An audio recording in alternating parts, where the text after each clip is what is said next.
Hi everyone. Today I want to talk about art supplies and basically my setup, my gear, whatever you want to call it, for doing altars. Let's go ahead and get started. As you can see here, the background is a towel. I like to have a towel down.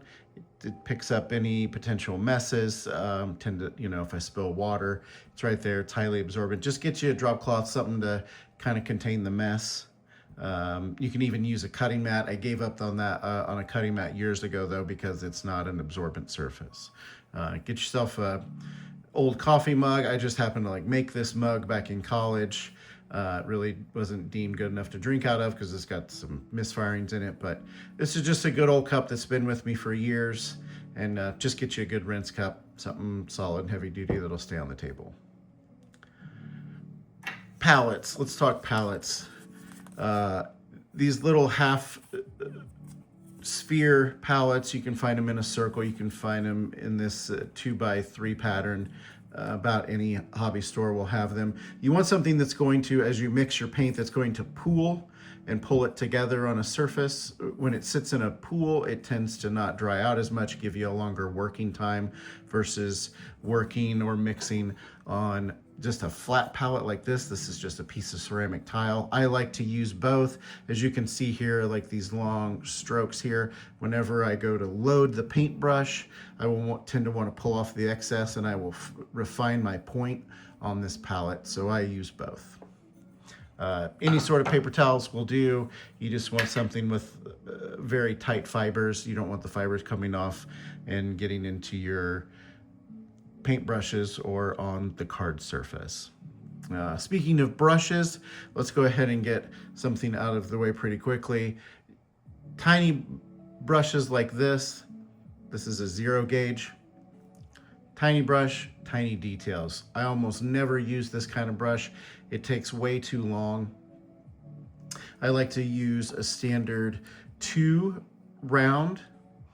This one may be a little less than 2 round. I've used this one for almost a year now. You want something that has a nice fine point. I tend to fade and pull colors using what they call a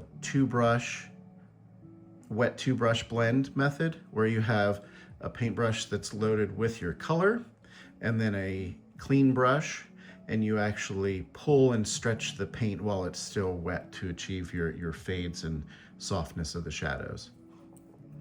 I have a beater brush here. It's what I just call a paint grabber. You don't want to use your nice brushes that you do your art with to go digging around in your paint pots to put paint onto your palettes.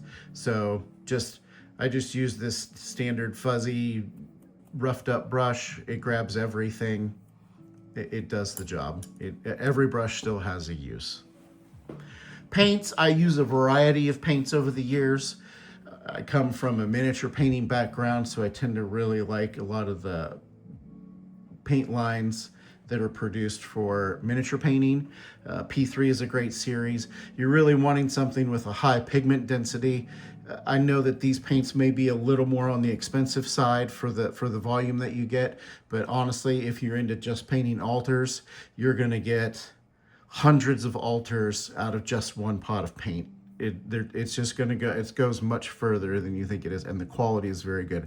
Citadel, this is made by Games Workshop. This is another great line. If you've ever heard of Warhammer 40K or Age of Sigmar, this is the same company. This is just their paint line. Citadel, another very good one.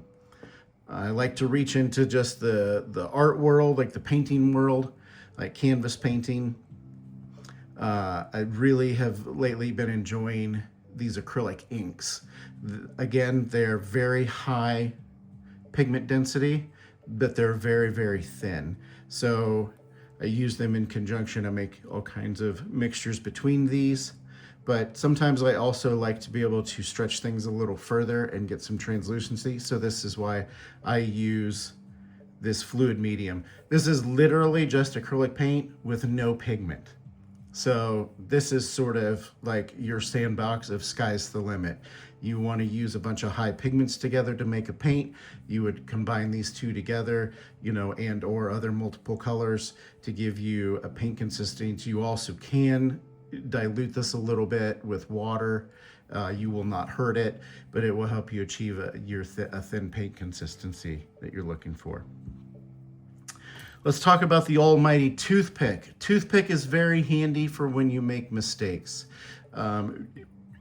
Paint on a card has a pretty decent cure time, and I do mean like in hours it will sit. If you do make a mistake and within 20 minutes or so, if you need to literally erase something on a card, you can literally go back in and very gently peel that paint off of that surface and erase it. Toothpick is very handy. Always keep one around. I keep like 12. I also like to paint on an angle. So I have rolled up this roll of bubble wrap and just put some tape around it. And I like to paint on a clipboard. And so what I will do is I will just lay this on the back. I'm just gonna, and then lay the clipboard here. And I like to paint on this angle this way. That's my preference. You know, paint how you feel comfortable. I just don't like painting when the card is absolutely flat.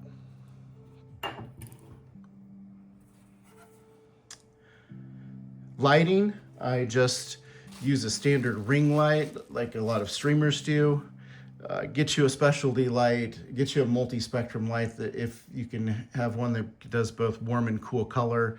I like a nice neutral color to help just see a truer color while I'm trying to match whatever's printed on a card. The last thing that I use, my secret weapon, so to speak, is this Testors Dull Coat.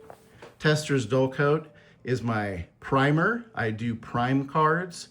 I find that the paint sticks better when you prime a card. It does not take very much of this to put on top of the surface of the card to get the paint to stick, but you do need something to break the surface tension of the wax that's on the card, or you will find that your paint either pools or that you need to slather on the paint very heavily so that the paint will stay where you want it to. I am planning on doing a video series where I'm going to compile videos of an altar from start to finish. Thanks for stopping by.